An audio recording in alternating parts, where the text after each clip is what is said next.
The steel door slammed shut, echoing through the county jail. Marcus Hale walked in with a smile, acting like he owned the place.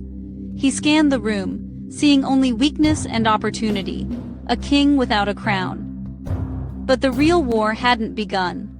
Marcus entered the pod, faces watching, tension rising. He challenged the biggest guy, putting on a show. But in county jail, the crown is heavy, and it breaks easily. Marcus was about to learn that the hard way.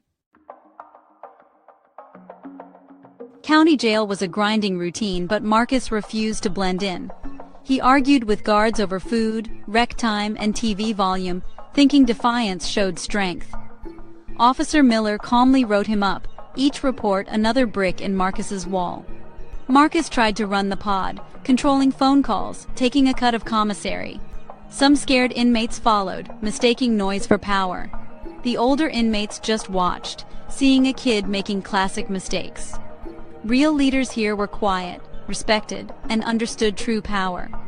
One afternoon, a fight broke out over cards. Marcus stepped in, declared himself judge, and announced, "This is my table. You play by my rules." A wiry man stared at him and whispered, "You ain't nobody." The guards broke it up. Marcus got another write-up for inciting conflict. He laughed it off, thinking he was building a reputation. But the tension kept building, and the older inmates kept their distance, not out of fear, but avoidance. Marcus was so loud he couldn't hear the silence judging him. He was a king on an island, and the water was rising. The respect he thought he commanded was really isolation. The louder he got, the more alone he became. In county jail, noise fades fast. Marcus was an echo in a concrete box, loud but hollow, and the silence was closing in. The day of Marcus's disciplinary hearing arrived. He walked in with arrogance, expecting a slap on the wrist. But the judge was sharp-eyed, reading every act of defiance. Marcus's confidence cracked as the judge declared, "You're not suited for county. You're going to state prison." State prison. The big house. Not a threat, a sentence. The judge's gavel sealed his fate. The king's crown was gone, replaced by a number. The transfer happened fast. No time to process, no goodbyes. Marcus was pulled from his cell at night, shackled in heavy chains. Fear crept in. This was different. This was real. On the transport bus, surrounded by hardened men, there was no swagger, only resignation. The ride felt endless, every mile sinking the reality deeper. State prison wasn't a place for games or loudmouths. It was survival, full time. Marcus remembered the judge's words. A cancer. He saw his disruption for what it was. Foolishness. He'd been a big fish in a tiny pond, now thrown into the ocean. As the bus slowed, the prison loomed. Gray concrete, razor wire, guard towers. It looked like a fortress from a nightmare. Fear washed over him, stealing his breath. This was not county jail. This was the end of the line. Marcus was utterly alone. The king was dead. In his place was just another inmate, facing a reality he never imagined. The bravado was gone. All that remained was the weight of what he'd lost. The lesson was only beginning, and the kingdom was now a cage. State prison processing was dehumanizing. Stripped, searched, sprayed, and given a gray uniform. The guards barked commands. Authority here was absolute and crushing. Marcus became inmate 73406. A number, a body to be managed. Led through clanging gates, the roar of the prison overwhelmed him. The air was thick with sweat, disinfectant, and old fear. He kept his eyes down, trying to be invisible. The boy who wanted attention now prayed to go unnoticed.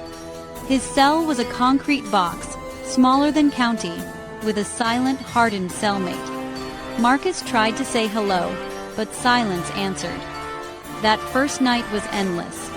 Cries, shouts, alarms, the clang of boots. Marcus lay awake, heart pounding, thinking of his arrogance and pride. It all seemed childish now. He'd demanded to be king, but here he was less than a pawn. In the real kingdom, he was just a piece swept off the board. The prison didn't care about his past bravado. Here, survival was the only game. Marcus realized he was starting from nothing. The crown was gone. Only humility could keep him alive. Weeks later, Marcus was allowed into the yard, a vast space divided by invisible lines. He kept to himself, just trying to survive the hour. One day, his silent cellmate David sat beside him. "I see you," David said, "walking like a ghost, scared of your own shadow." Marcus nodded. It was true. David revealed he'd seen Marcus in county, playing king. "You thought power was being loud. You thought respect was something you could take, but you were wrong. In prison, real power was quiet, earned, and measured. Authority here isn't the guy who yells. It's the one everyone listens to when he finally speaks." David pointed to men playing chess, veterans with true power, never raising their voices. Marcus felt the weight of his mistakes. He'd fought for a plastic crown, while these men understood the real thing. It was a lesson in humility, taught in the shadow of the walls. Marcus listened, finally understanding the difference between noise and respect. The old man's words hit harder than any punch. In this place, survival meant learning when to be silent. Marcus realized he had everything to learn. The kingdom he'd wanted was an illusion. The real lesson was about respect, and it started with listening. The old man had given him a gift, the truth. Marcus was ready to change. The crown was gone, but a new path had opened. The rest of Marcus's sentence was different. He learned from David to be quiet, to observe, to listen. He stopped trying to be somebody and focused on being a better man. He got a job in the library, started reading, and reflected on his life. The arrogance was gone, replaced by humility. He saw new inmates make his old mistakes, loud, defiant, crushed by the system. He never interfered. Some lessons had to be learned the hard way. Marcus kept his head down, did his time, and counted the days. When he was released, the world felt impossibly big.